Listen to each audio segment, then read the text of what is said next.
Shalom saudara, pandemi adalah suatu penyakit yang menyebar ke seluruh dunia dan mengakibatkan kematian dalam jumlah yang besar. Dunia pernah menghadapi beberapa pandemi dan hari-hari ini kita sedang menghadapi pandemi COVID-19. Nah, banyak yang bertanya, apa makna pandemi ini bagi orang percaya? Untuk menjawab pertanyaan ini, mari kita melihat dua hal berikut terlebih dahulu. 1. Dosa adalah akar dari sakit penyakit. Tuhan menciptakan manusia dan menempatkannya di Taman Eden dalam kondisi yang ideal. Tidak ada kejahatan, penderitaan atau sakit penyakit. Namun kondisi yang ideal tersebut menjadi rusak ketika manusia menggunakan kehendak yang dimilikinya dengan cara yang keliru. Iblis memberikan pendapat yang salah dengan cara yang menarik, sehingga akhirnya Hawa mengambil buah pengetahuan baik dan jahat, memakannya, demikian juga diikuti oleh Adam. Akibatnya, dosa masuk ke dalam kehidupan manusia dan menurunkan kutuk, sakit penyakit, kekacauan, dan kematian kekal. 2. Anak-anak Tuhan tinggal di dalam dunia yang berdosa. Kita perlu mengetahui bahwa kita sebagai orang percaya tinggal di dalam dunia yang sudah jatuh dalam dosa. Oleh karenanya, anak-anak Tuhan sangat rentan terhadap akibat-akibat dosa. Namun buat anak-anaknya, Tuhan memberikan perlindungan yang luar biasa. Ada pagar yang mengelilingi anak-anak Tuhan yang tidak dapat ditembus oleh si jahat. Jika si jahat ingin mencobai anak-anak Tuhan, mereka memerlukan izin dari Tuhan. Dan salah satu syarat Tuhan adalah pencobaan itu tidak boleh melampaui kekuatan manusia. Kita harus ingat, diberikan izin atau tidak, itu adalah kedaulatan Tuhan.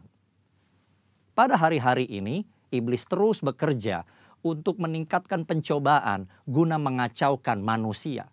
Sehingga manusia tidak fokus pada Tuhan dan rencananya. Melalui berbagai hal, termasuk COVID-19, iblis bekerja membuat manusia takut, kacau, dan hanya berfokus menyelamatkan diri secara fisik. Di dalam hikmatnya yang tinggi dan tidak terselami oleh manusia, Tuhan mengizinkan virus itu ada.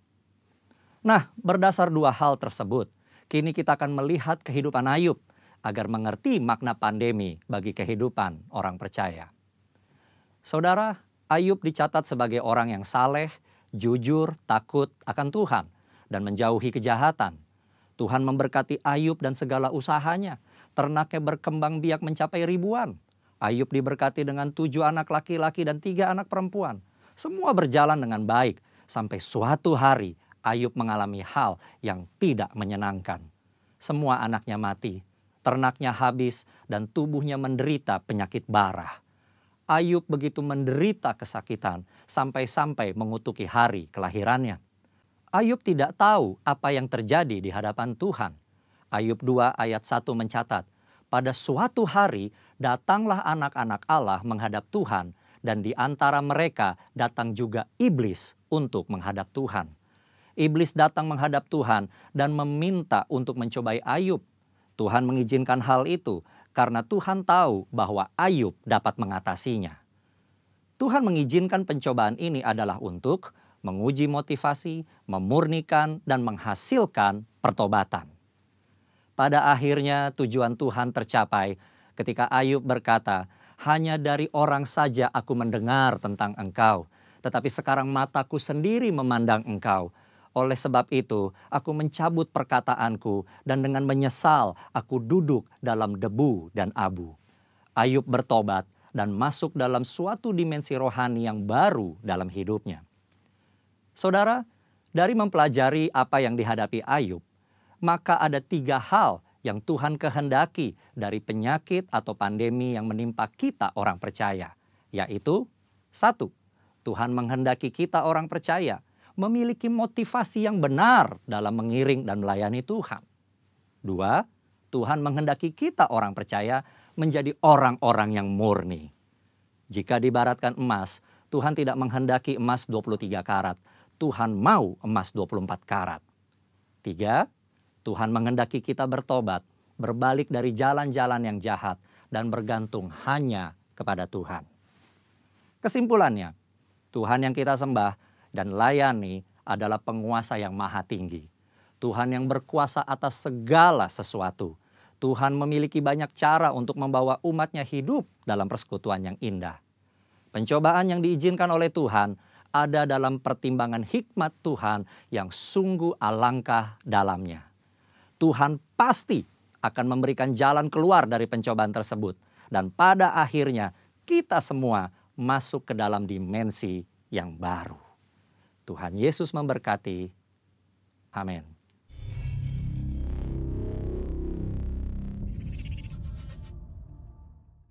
Haleluya, shalom saudara yang ada di rumah. Kita berjumpa lagi dalam ibadah online GBI Dharma Wangsa. Saya percaya saudara yang ada di rumah dalam keadaan baik-baik saja. Mari yuk sama-sama saudara kita mau beribadah, kita mau memuji dan menyembah Tuhan. Kita percaya bahwa Tuhan kita baik, amin saudara. Haleluya, mari kita mau angkat pujian ini. Allah sanggup. Woo!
Thank you Jesus. Mari saudara kita siapkan hati kita. Terima kasih Tuhan. Engkau Allah yang sungguh ajaib. Engkau Allah yang sangat luar biasa. Terima kasih Tuhan Yesus.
You never stop working.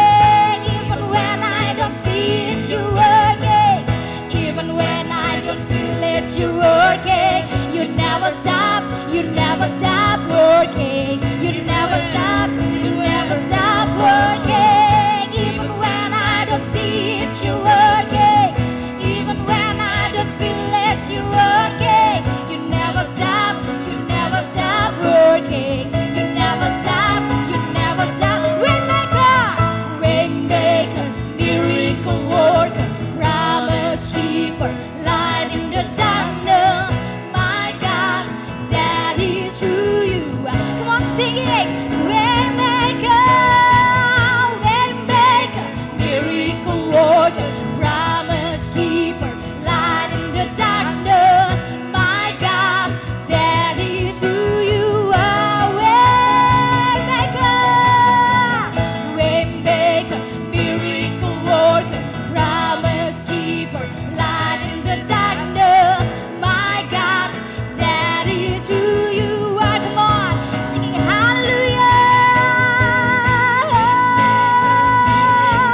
Waymaker, Jesus, thank you, Lord. That is who you are.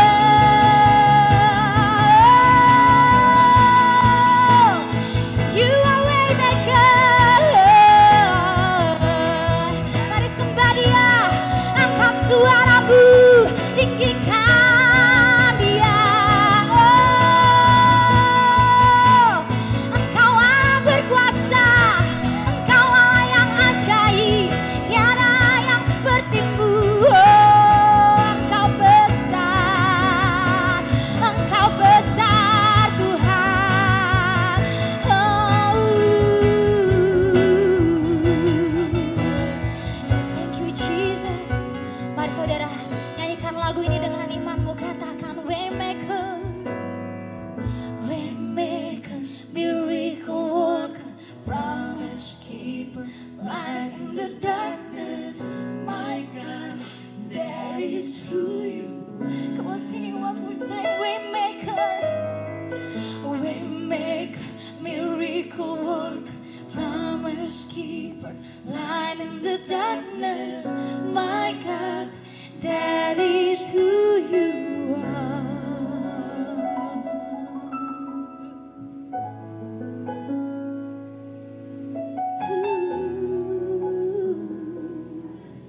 That is who you are. Thank you, Jesus.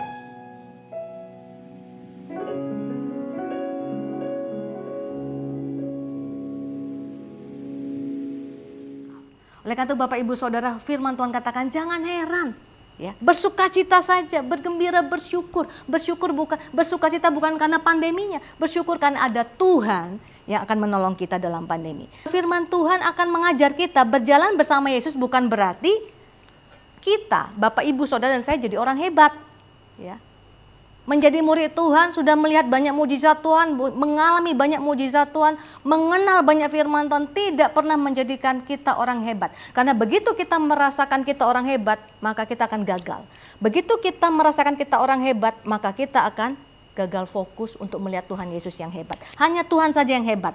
Matius 14 ini pun judul perikopnya, walaupun kita tahu Petrus berjalan di atas air, bukan Petrus berjalan di atas air, tapi Yesus yang berjalan di atas air. Jadi fokus kehidupan kita tuh haruslah tentang Tuhan. Seberapa jauh, seberapa lama kita berjalan bersama Tuhan, fokus kehidupan kita haruslah selalu Tuhan. Maka Bapak Ibu Saudara lihat, begitu lama murid-murid berjalan bersama Tuhan Yesus, hari-hari mereka berjalan bersama Tuhan Yesus, ya. Dari pagi sampai malam dan mereka sudah terus-menerus mengiring Yesus melayani Tuhan. Tapi apa yang terjadi ketika ada angin sakal? Mereka berteriak-teriak karena takut. Ayat 26. Termasuk 3 murid Yesus yang paling sering disebut oleh Tuhan Yesus. Mereka semua berteriak-teriak sangat takut. Karena apa saudara? Walaupun sudah lihat banyak mujizat, ketika melihat Yesus tidak ada bersama mereka, fokus Yesus menjadi hilang. Fokusnya menjadi angin sakal. Fokusnya menjadi bagaimana masa depan kami. Tidak ada yang menolong kami. Ketika mereka melihat Tuhan, mereka begitu ketakutan sampai mereka berpikir bahwa Tuhan itu adalah hantu. Tapi ketika mereka mendengar suara Tuhan, Petrus dengan segera berkata, Tuhan apabila engkau itu suruhlah aku datang kepadamu berjalan di atas air. Ayat 29, kata Yesus datanglah. Maka Petrus turun dari perahu dan berjalan di atas air mendapatkan Yesus. Fokus sama Yesus, dia bisa jalan di atas air. Bukan karena Petrus orang hebat, tapi karena Tuhan Yesus yang hebat yang membuat Petrus bisa jalan di atas air. Tapi begitu autofokus ya. Begitu autofokus ayat 30. Tetapi ketika dirasanya tiupan angin, takutlah ia dan mulailah ia tenggelam. Dalam hidup kita mengiring Tuhan, saya percaya kita sudah banyak mengalami promosi dari Tuhan, banyak mengalami pertolongan dari Tuhan. Jangan pernah merasa kita hebat. Amin. Kita selalu butuh Tuhan. Kita selalu perlu berseru kepada Tuhan. Jadi juga jangan berkata, kok ada hamba Tuhan ngalami persoalan ini, kok ada pendeta ngalami sakit ini. Bapak Ibu Saudara, semua kita ini tidak ada orang hebat. Sehebat apapun mujizat yang sudah Tuhan izinkan terjadi dalam hidup kita, tidak ada orang yang hebat. Yang ada hanyalah Tuhan Yesus yang hebat. Karena begitu kita merasa diri kita hebat, kita autofokus. Kapan kita merasa diri kita tidak hebat? Ketika terjadi badai.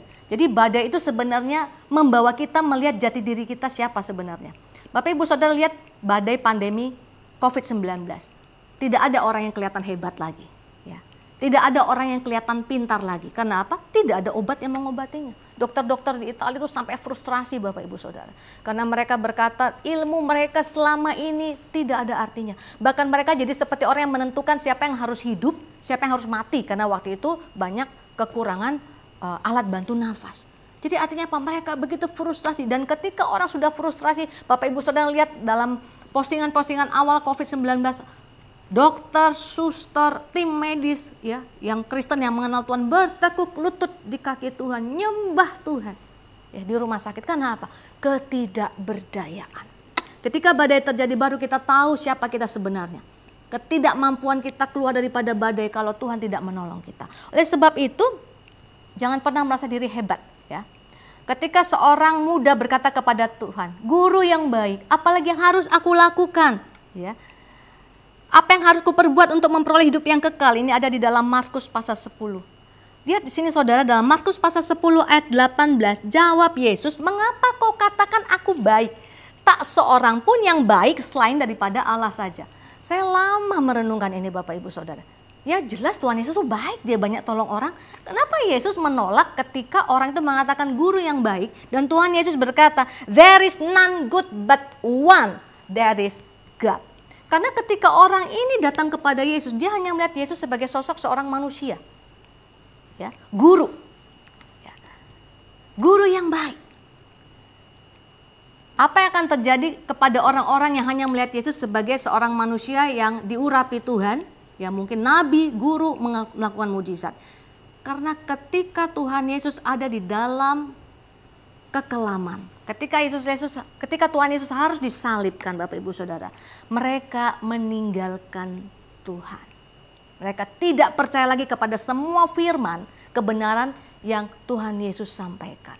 Orang ini juga sama, ketika Tuhan katakan, oh oke, semua sudah kamu lakukan, sekarang jualah segala harta bendamu. Ya.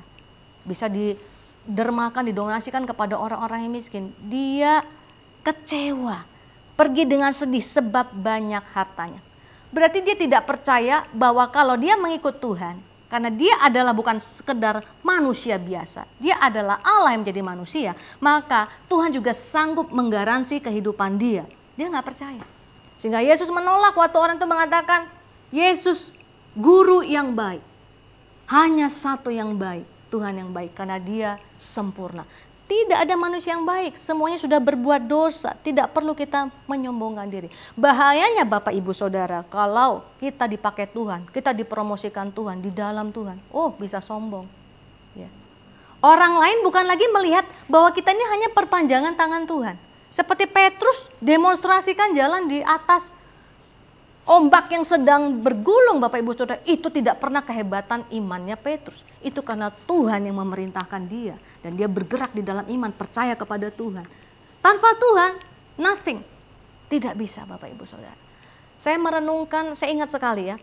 Pak Niko banyak melakukan banyak HMC, gembala sidang kita, gembala senior kita di mana-mana. Banyak kesembuhan terjadi di mana-mana. Ya waktu itu ingat ya, setiap kali ada HMC posternya Pak Niko itu besar sekali. Sampai suatu ketika ada orang yang disembuhkan maju ke atas mimbar ditanya.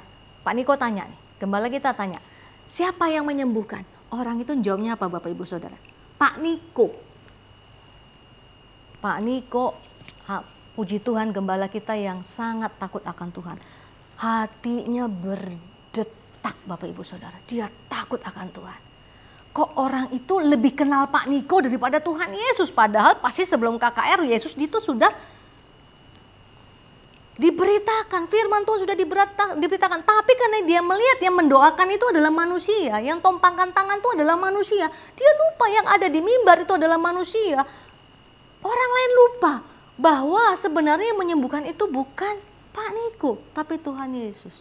Maka sejak saat itu kita lihat semua gereja kita tidak boleh lagi ada foto Pak Niko. Cukup nama Tuhan yang besar. Nama kita harus semakin kecil. Bapak Ibu Saudaraku, badai menyadarkan siapa kita sebenarnya. Ya. Tidak ada orang yang sudah hebat, tidak ada orang yang sudah sempurna kebaikannya. Kita semua sedang ditransformasikan. Ya. Kita semua sedang change, diubahkan. Change itu bicara apa? Ketika kita diubahkan dalam kemuliaan demi kemuliaan Tuhan semakin besar. Itu pakai kata metamorfosa. Berubah bentuk, belum selesai Bapak Ibu Saudara. Oleh sebab itu kita lihat kenapa murid-murid yang sudah lama berjalan bersama Tuhan Yesus bisa goncang ketika mengalami angin sakal. Karena Bapak Ibu Saudara, mereka selama ini hanya lihat mujizat. Ya. Bapak Ibu Saudara lihat kalau di dalam Matius pasal 8 yang bicara juga tentang badai. Kalau saya bacakan judul perikopnya, itu bicara mujizat. Ya. Ayat 1-4 itu judul perikopnya, Yesus menyembuhkan seorang sakit kusta. Dilanjutkan perikop, Yesus menyembuhkan hamba seorang perwira di Kapernaum. Ya. Bicara tentang mujizat demi mujizat yang terjadi. Mereka belum pernah mengalami, kalau lagi ngalami badai seperti ini gimana ya? Ya, suatu peristiwa mereka mengalami Tuhan Yesus bersama mereka. Satu peristiwa lain ketika Yesus tidak bersama mereka, goncang. Adalah mudah mengikut Tuhan kalau kita melihat mujizat. Yang sulit tetap bertahan mengikut Tuhan ketika ada angin sakal, ketika ada angin badai. Tapi Bapak Ibu Saudara, percayalah. Ya, ketika kita diproses Tuhan, ujungnya pasti baik. Yang mengerti katakan amin. Ketika kita mengalami banyak hal yang gak enak hati, mungkin air mata. Percayalah, jangan pernah tinggalkan Tuhan.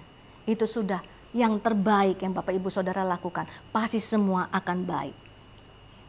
Itu kalau bicara orang yang sudah luar biasa mengikut Tuhan. Bagaimana kalau banyak orang merasa, oh saya biasa-biasa.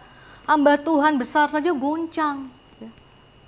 Ingat, Bapak Ibu Saudara, hamba Tuhan, ketika ada orang berkata, hamba Tuhan yang luar biasa aja bisa mengalami badai, bagaimana saya? Kuncinya bukan betapa besar orang itu, betapa hebatnya.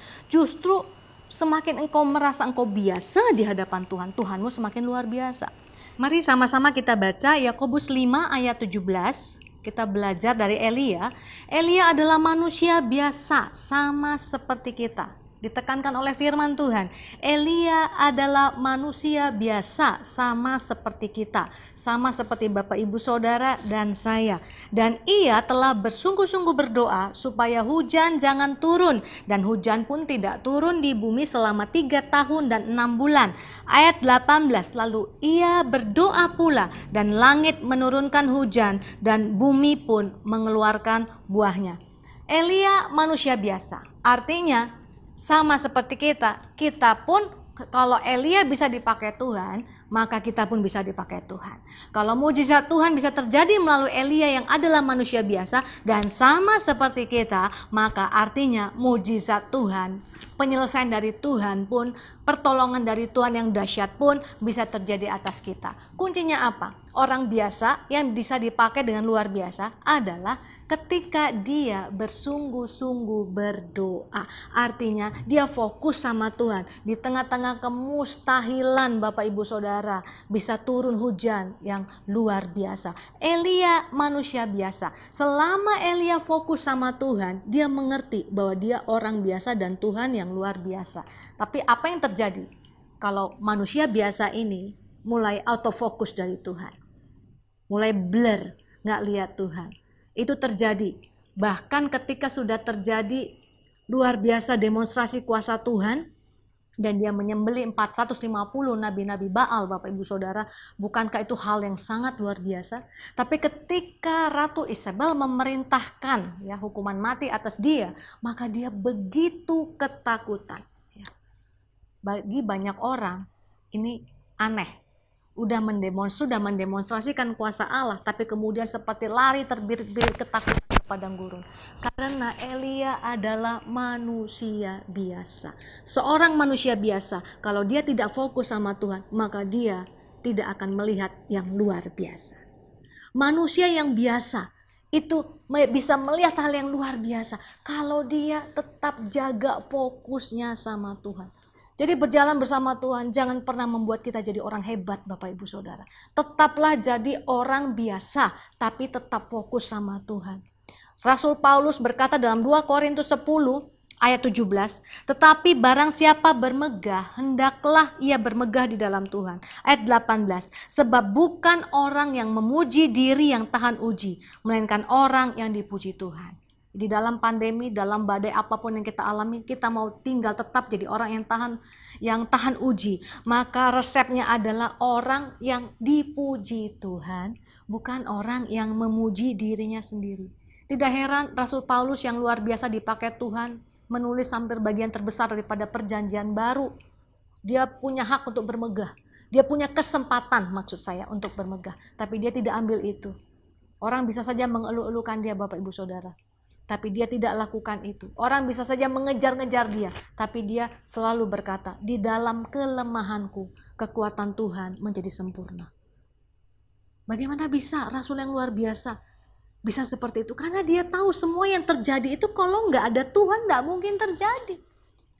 Bahkan dia tidak bisa mendapatkan kesempatan mungkin kalau bukan karena penebusan Yesus Kristus. Dia tidak bisa kembali dari jalannya yang sesat. Dia tidak bisa diperdamaikan. Dia tidak bisa dari yang mematikan orang yang datang kepada Kristus, justru sekarang mengejar orang supaya tidak mati karena tidak ketemu Tuhan Yesus. Jadi oleh karena itu Bapak Ibu Saudara, sebesar apapun promosi yang kau alami, kemenangan yang kau alami, ya, ingatlah, tetapkan dirimu, aku ini orang biasa Tuhan, Engkau yang luar biasa. Aku bukan orang hebat, Engkau yang hebat, Engkau yang baik Tuhan.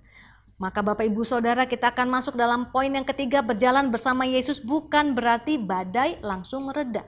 Ya, tadi poin yang pertama ingat, berjalan bersama Yesus bukan berarti tidak ada badai. Jadi jangan kecewa ya kalau sedang mengalami hal-hal yang gak enak hari-hari ini. Kedua, berjalan bersama Yesus bukan berarti kita jadi orang hebat. Tetaplah jadi orang biasa supaya tidak autofokus, supaya bisa mengalami kemenangan. Berjalan bersama Yesus yang ketiga bukan berarti badai langsung reda ya. Karena orang itu pada dasarnya maunya instan ya. Itu sebabnya orang tidak suka berdoa, Bapak Ibu Saudara. Kenapa orang tidak suka berdoa? Karena berdoa tidak seperti makan cabai. Kalau kita makan cabai, begitu makan cabai langsung kepedesan, ada hasilnya, kepedesan. Kalau kita berdoa langsung ada hasilnya, maka semua orang sudah suka berdoa. Kenapa orang tidak suka berdoa? Kenapa kebaktian-kebaktian doa di tengah minggu itu kurang peminat, ya, kurang banyak yang hadir? Ya karena itu ada waktu tunggu, ada waktu di mana kita harus bersabar. Nah, hal ini juga sama. Berjalan bersama Yesus bukan berarti badai langsung reda, tapi pasti reda. Amin. Matius 14 ayat 31 ya, ketika Tuhan Yesus mengulurkan tangannya kepada Petrus yang sudah tenggelam, memegang dia dan berkata, "Hai orang yang kurang percaya, mengapa engkau bimbang?" Dan kemudian Yesus mengulurkan tangan dan merengkuh tangannya Petrus dan kemudian mengangkat Petrus sehingga Petrus tidak lagi tenggelam. Ayat 32, lalu mereka naik ke perahu dan angin pun redalah. Bayangkan peristiwa ini. Mereka sudah berjalan, Petrus sudah berjalan beberapa meter mungkin dari perahunya, Bapak Ibu Saudara, untuk menghampiri Tuhan Yesus, dan disitulah dia tenggelam. Dan Tuhan Yesus mengulurkan tangannya dan mengangkat Petrus kembali. Dan kemudian mereka berjalan bersama-sama menuju perahu. Ya. Kapan angin itu reda? Firman Tuhan ayat 32 berkata, lalu mereka naik ke perahu, dan angin pun redalah. Jadi angin itu reda ketika mereka sudah ada di dalam perahu. Jadi waktu mereka dari titik di mana Petrus tenggelam itu berjalan bersama-sama, itu masih rasakan gelombang, itu masih rasakan angin, ya. Itu masih rasakan angin sakal yang mendera mereka. Jadi belum selesai, anginnya belum selesai. Jadi bukan berarti jalan bersama Yesus dan kemudian langsung redalah angin itu. Petrus harus mengalami waktu-waktu mempercayakan dirinya kepada Yesus, berjalan bersama-sama sampai ke atas perahu, dan ketika mereka naik ke atas perahu, maka barulah angin itu reda. Jadi kalau Bapak Ibu Saudara sudah kau belajar percaya, aku belajar percaya kepada Tuhan Yesus dan belum ada solusinya, don't quit. Amin. Jangan menyerah. Jangan tinggalkan persekutuan dengan Tuhan. Jangan tinggalkan ibadah-ibadah yang diselenggarakan oleh GBI Dharma Wangsa. Don't quit. Ya. Karena persoalan sebesar apapun pasti akan selesai. Yang mengerti katakan amin. Tidak ada yang kekal di atas muka bumi ini Bapak Ibu Saudara. Yang kekal itu hanya satu, Tuhan. Jadi segala persoalan seberat apapun pasti akan selesai. Suatu ketika nanti akan ditemukan vaksin. Suatu ketika keadaan semakin membaik. Pertolongan Tuhan atas bisnis Bapak Ibu Saudara pasti akan terjadi. Karena tidak ada yang kekal di atas muka bumi ini, termasuk persoalan. Tapi ada satu yang kekal, Tuhan, yang mau menolong kita. Itu sebabnya dalam Pengkhotbah 3 ayat 11 dia berkata, ia membuat segala sesuatu indah pada waktunya. Bahkan ia memberikan kekekalan dalam hati mereka. Kita sukanya yang indahnya. Kita lupa ada perkataan pada waktunya. Sabar nunggu waktu Tuhan. Belajar terus percaya walaupun belum melihat. Iman selalu bicara bukti yang belum kelihatan. Belajar mempercayakan diri kita walaupun belum kelihatan pertolongannya. Tapi yang jelas pasti indah. Yang jelas begitu masuk ke atas perahu maka angin sakal itu akan reda. Yang jelas persoalan ini akan selesai. Masalahku akan selesai. Tuhan akan angkat Bapak Ibu Saudara naik tinggi. Kapan? Kita tidak tahu. Tunggu waktunya Tuhan. Yang jelas pastikan dia berjalan bersama-sama kita. Tetapi manusia tidak dapat menyelami pekerjaan yang dilakukan Allah dari awal sampai akhir. Tidak ada satu solusi yang menjadi resep bagi semua persoalan yang kita hadapi. Itu sebabnya Tuhan Yesus ketika murid-murid diizinkan mengalami badai juga peristiwa yang berbeda. Suatu ketika Yesus ada di dalam perahu. Jelas fisik Yesus ada di sana.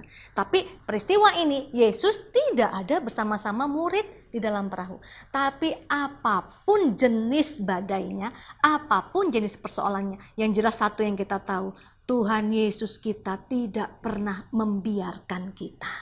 Tuhan Yesus kita tidak pernah meninggalkan kita. Dia pasti menolong kita. Dia tahu murid-murid sedang digoncang angin sakal. Dia berjalan ke sana di atas air Bapak Ibu Saudara untuk menuju ke perahu itu. Dia mau memberikan pertolongan. Sebab itu jangan ragukan pertolongan Tuhan. Bagian kita belajar percaya hari demi hari sampai pertolongan itu terjadi. Kalau belum lihat berarti belum waktunya. So simple. Belajar mempercayakan, jangan menyerah. Karena apa Bapak Ibu Saudara, yang Tuhan berikan, kalau kita setia berjalan bersama dia, pasti sesuatu yang luar biasa, bahkan lebih daripada yang Bapak Ibu Saudara bayangkan ataupun pikirkan ataupun doakan. Saya mau sharing singkat sedikit tentang seseorang ibu, ya, seorang pebisnis, ya, pernah mengalami badai, ya, badai dalam rumah tangga. Anak Tuhan, cinta Tuhan, mengalami badai. Jadi tadi ingat poin pertama, mengikuti Yesus bukan berarti tidak mengalami badai. Diizinkan mengalami badai dan kemudian ketika itu selesai, ya, bukan berarti tidak ada badai lainnya. Ya. Makanya Tuhan katakan kesusahan sehari cukuplah untuk sehari. One day at a time. One storm at a time. Jalan keluarnya nggak tahu bagaimana, yang jelas pasti akan selesai. Nah, apa yang terjadi Bapak Ibu Saudara?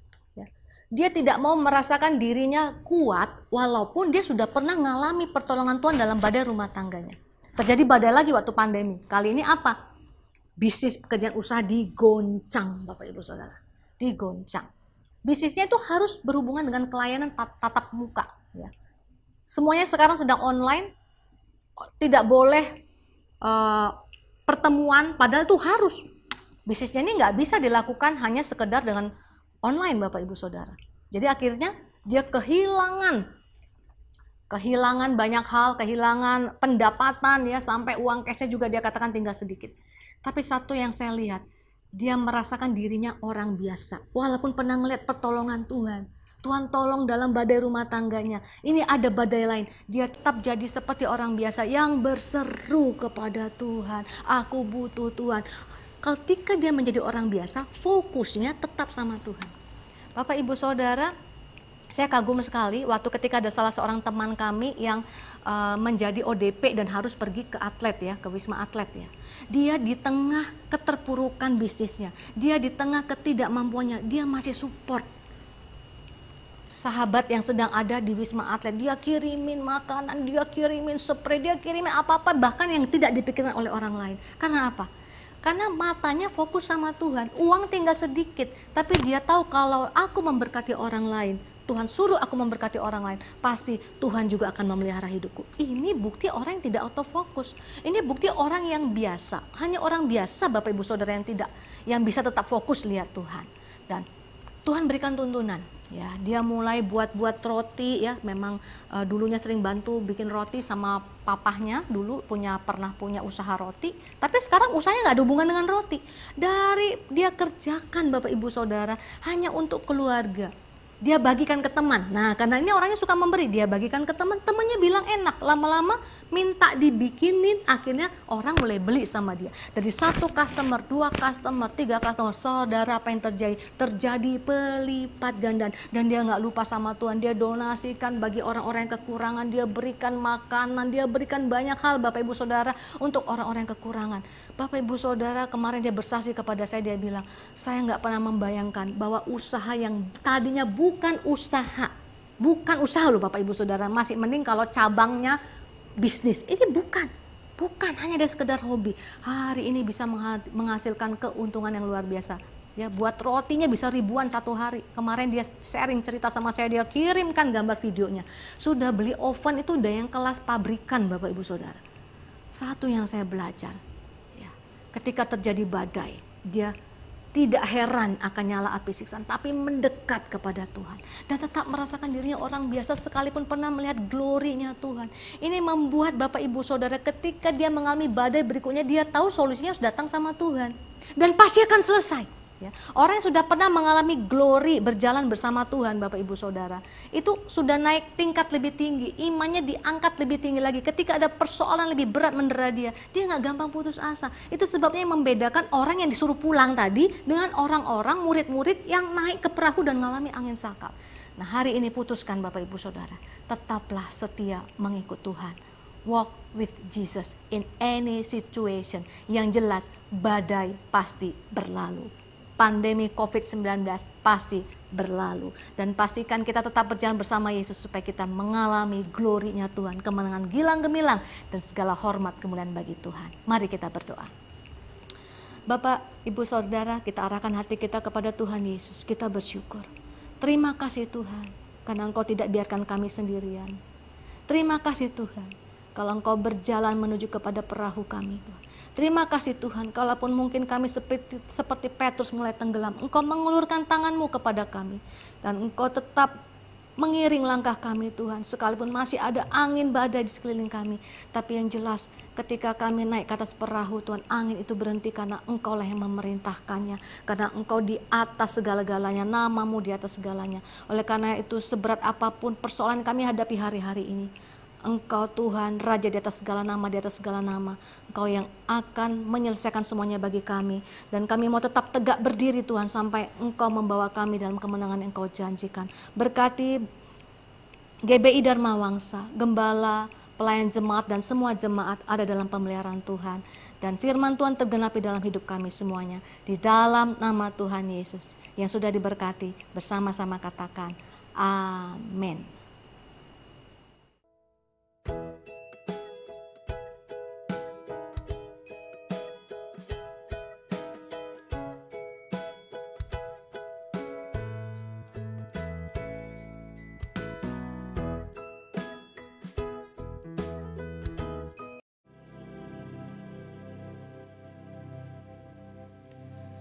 Dan biarlah Engkau terus menyertai kami Roh Kudus. Sehingga damai sejahtera Allah Bapa, belas kasihan Tuhan Yesus Kristus, dan roh kehidupan dalam Kristus Yesus selalu menyertai kami. Mulai saat ini sampai saatnya Kau datang menjemput kami di awan-awan. Dan semua yang punya pengharapan ini bersama-sama katakan, amin. Tuhan berkati berlimpah-limpah.